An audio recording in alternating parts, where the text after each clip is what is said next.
Chapter 3. What silence taught me. I didn't always confuse quiet with safety. I learned it slowly, the way people learn a second language, not because they wanted to, but because it made life easier. Back home, silence was never empty. It was full of understanding, of glances that said enough, of pauses that didn't need to be filled. We were loud when it mattered and quiet when it didn't. I never had to fight to be heard because I was already held. The first time I learned to stay quiet was not here.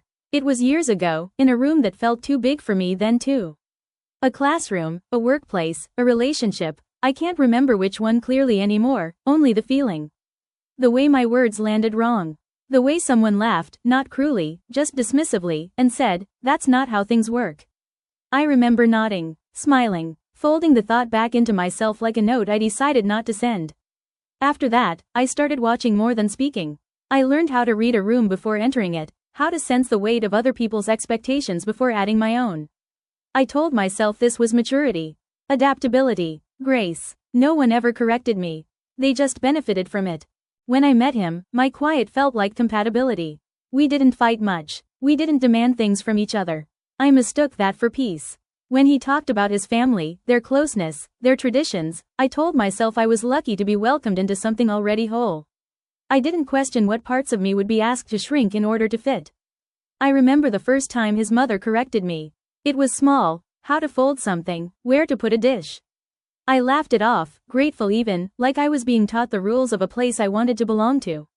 Each correction after that was just as small, almost kind, almost reasonable, and because none of them were cruel, I told myself they didn't count. That's the trick of quiet erosion. Nothing breaks all at once. You just wake up one day and realize you've been adjusting for so long you can't remember where the original edges were. Silence became my offering, my way of showing respect, my proof that I was good, flexible, grateful. I learned that the less I needed, the easier it was for everyone else to accept me. And when love feels conditional, you start editing yourself without being asked. Here, in this house, my silence has been mistaken for consent. For comfort, for belonging, and maybe I let it be.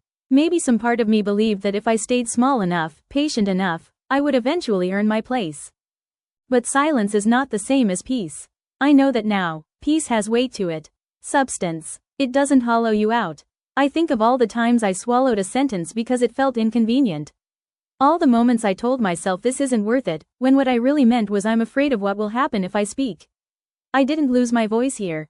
I practiced losing it long before I arrived. The difference is, now I can hear it again.